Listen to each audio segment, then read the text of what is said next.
bagian, yaitu basa nitrogen, gula pentosa, dan gugus fosfat. Basa nitrogen pada RNA terdiri dari adenin, guanin, sitosin, dan urasil. RNA atau asam ribosa nukleat merupakan salah satu dari 3 makromolekul utama atau bersama dengan protein dan DNA yang memiliki fungsi penting dalam segala bentuk kehidupan. Ciri struktur RNA. Ada terdapat 2 struktur RNA. Yang pertama ialah struktur RNA yang mengandung gula ribosa, basa nitrogen, dan senyawa fosfat. Dan yang kedua, struktur rantai tunggal RNA. Molekul RNA itu mempunyai bentuk yang berbeda dengan DNA. RNA memiliki bentuk pita tunggal dan tidak berpilin. Tiap pita RNA mempunyai polinukleotida yang tersusun atas banyak ribonukleotida. Tiap ribonukleotida tersusun atas gula ribosa, basa nitrogen, dan asam fosfat. Basa nitrogen RNA juga dibedakan menjadi basa purin dan basa pirimidin. Yang pertama basa purinnya, sama dengan DNA tersusun atas adenin dan guanin. Sedangkan basa pirimidinnya berbeda dengan DNA, yaitu tersusun atas sitosin dan urasil. Susunan RNA tersendiri terdiri atas yang pertama ialah ada gugus fosfat, yang kedua ada gua pentosa, yang ketiga ada basa nitrogen. Basa nitrogen dibedakan menjadi 2 jenis. Yang pertama, basa purin yang tersusun dari adenin dan guanin. Yang kedua, basa pirimidin yang tersusun dari sitosin dan urasil. Baiklah, di sini saya akan menjelaskan tentang RNA genetik. RNA genetik hanya dimiliki oleh organisme tertentu yang tidak memiliki DNA, misalnya virus. Fungsi RNA genetik sama dengan DNA, yaitu sebagai pewaris sifat dan mampu menyintesis protein. RNA genetik memiliki fungsi yang sama dengan DNA, yakni merupakan molekul genetik yang secara keseluruhan bertanggung jawab, yang membawa segala materi genetis seperti yang dimiliki DNA, seperti pada beberapa jenis virus. Selain sebagai materi genetik, RNA pula sebagai mengatur aktivitas sel. Baiklah, saya akan melanjutkan materi. RNA non-genetik. RNA ini terdapat pada organisme yang memiliki DNA sebagai pewaris sifat. Fungsi RNA non-genetik tidak sama dengan fungsi RNA. RNA non-genetik merupakan RNA yang tidak berperan sebagai DNA. RNA non-genetik dimiliki oleh makhluk hidup yang materi genetiknya diatur oleh DNA. Pada makhluk hidup, kelompok ini di dalam selnya terdapat DNA dan RNA. mRNA atau juga dikenal dengan RNA duta atau RNA kulit merupakan RNA terpanjang yang berbentuk pita tunggal. mRNA berfungsi sebagai cetakan pembentuk polinukleotida atau protein. Dikenal juga dengan istilah kodon karena berfungsi membawa kode genetik dari DNA ke ribosom. Molekul mRNA mengandung urutan coding untuk protein. Molekul mRNA dapat bervariasi dalam ukuran dengan transkrip eukariotik, termasuk terbesar asam ribonukleat yang dikenal.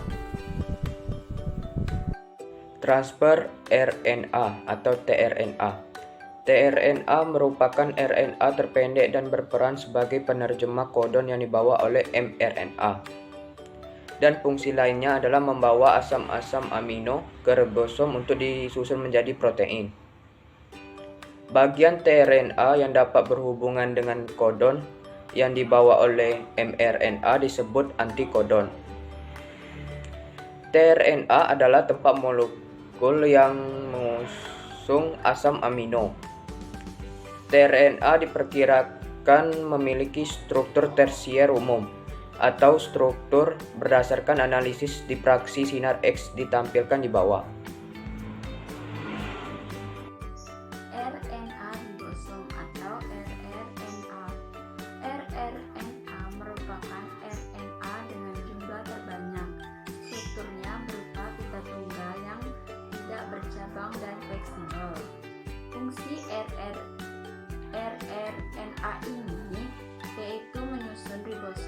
membantu dalam proses sintesis protein.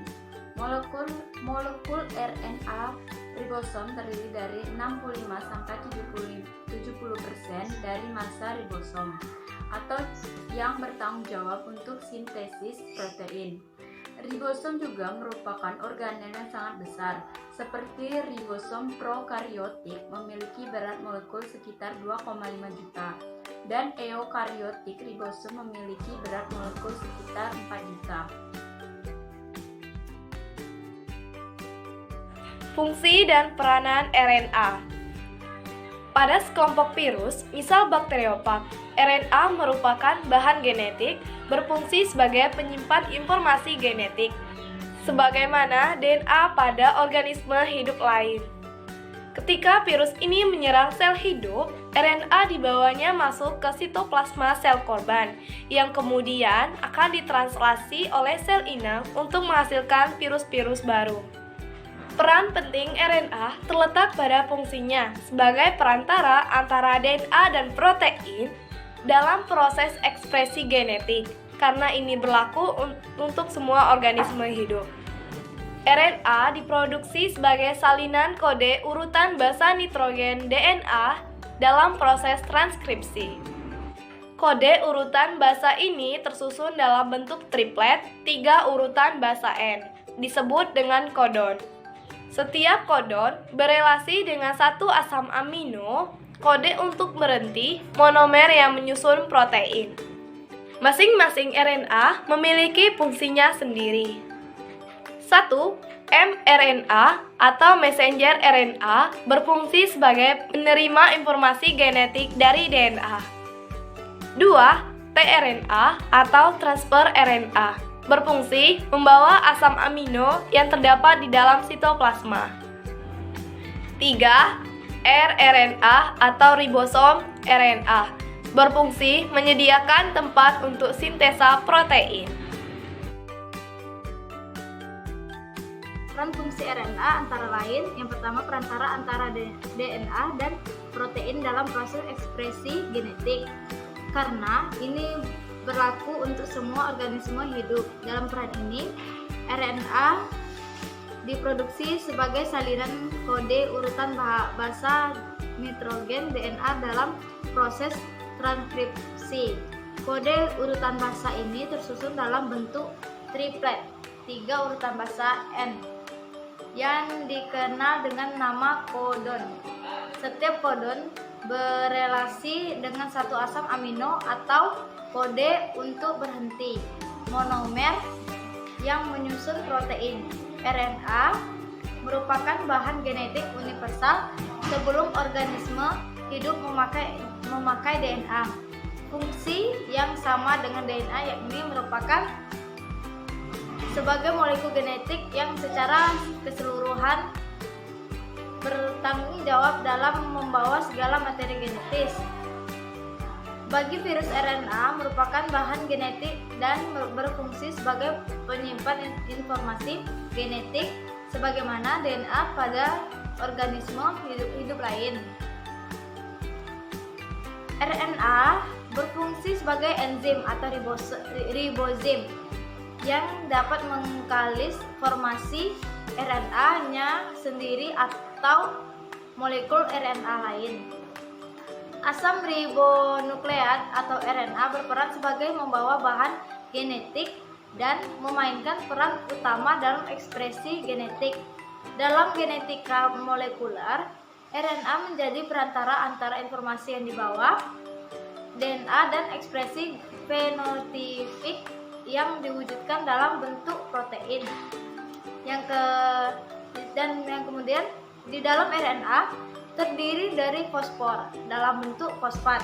Adapun kandungan fosfor terdapat hampir di seluruh bahan makanan yang mengandung protein seperti ayam, tempe, keju, susu, dan lain-lain. RNAD berfungsi atau menerima informasi keterangan genetik dari DNA. Proses ini dinamakan transkripsi dan berlangsung dalam sel. RNAP berfungsi mengikat asam amino yang terdapat dalam sitoplasma sebelum dapat diikat oleh RNAP. Asam amino bereaksi dahulu dengan ATP. Amino yang terdapat dalam sitoplasma sebelum dapat diikat oleh RNAP. Asam amino bereaksi dahulu dengan ATP atau adenosin trifosfat agar berenergi dan aktif. RNAP membawa asam amino yang diikat itu ke ribosom. Disinilah berlangsung perubahan informasi genetik yang dinyatakan oleh urutan basa dari RNAD ke urutan asam amino dalam protein yang dibentuk. Proses ini dinamakan translasi. Dan yang terakhir, RNAR berfungsi mensintesis protein dengan menggunakan bahan asam amino. Proses ini berlangsung di dalam ribosom dan hasil akhir berupa polipeptida. Asam ribonukleat atau RNA berperan sebagai membawa bahan genetik dan memainkan peran utama dalam ekspresi genetik. Dalam genetika molekuler, RNA menjadi perantara antara informasi yang dibawa DNA dan ekspresi fenotipik yang diwujudkan dalam bentuk protein. Diferensi RNA, sebuah gejala yang baru ditemukan pada penghujung abad ke-20 merupakan mekanisme perbedaan atau silencing dalam ekspresi genetik. Kode genetik yang dibawa RNA tidak diterjemahkan atau translasi menjadi protein oleh RNA. Hal itu terjadi disebabkan oleh belum sempatnya ditranslasi. RNA dihancurkan atau dicerna oleh suatu mekanisme yang dibuat sebagai interferensi RNA. Mekanisme tersebut melibatkan sedikitnya tidak substansi enzim dan protein lain. Interferensi RNA atau RNAi dan RNA interference merupakan salah satu mekanisme pada sel hidup untuk mengendalikan aktivitas gen.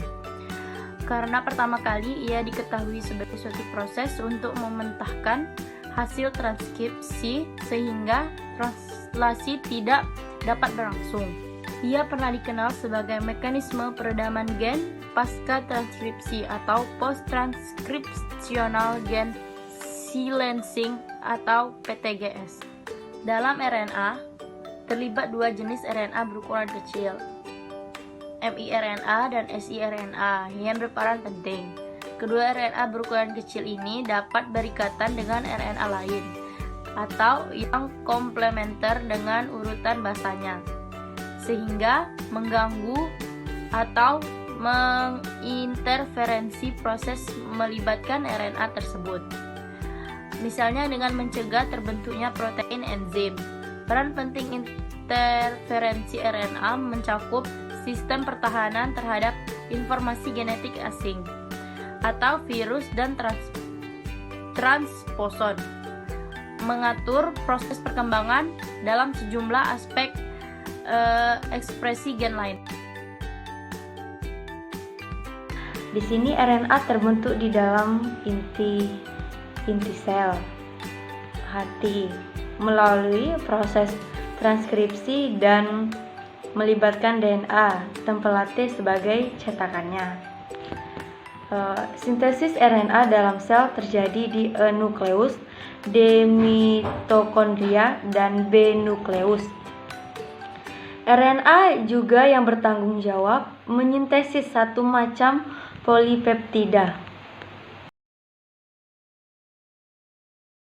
Perbedaan DNA dan RNA. Yang pertama, DNA terdapat dalam nukleus, mitokondria, dan kloroplas, sedangkan RNA terdapat dalam nukleus, sitoplasma, dan ribosom. Yang kedua, struktur DNA berupa rantai ganda, sedangkan struktur RNA berupa rantai tunggal. Yang ketiga, kadar DNA tidak dipengaruhi oleh kecepatan sintesis protein basa, sedangkan kadar RNA dipengaruhi kecepatan sintesis protein basa. Yang keempat, DNA nitrogennya adalah adenin, guanin, sitosin, dan timin, sedangkan RNA nitrogennya adalah adenin, guanin, sitosin, dan urasil. Yang kelima, gula penyusun DNA adalah deoksiribosa, yaitu ribosa yang kekurangan satu atom oksigen. Sedangkan gula penyusun RNA adalah ribosa.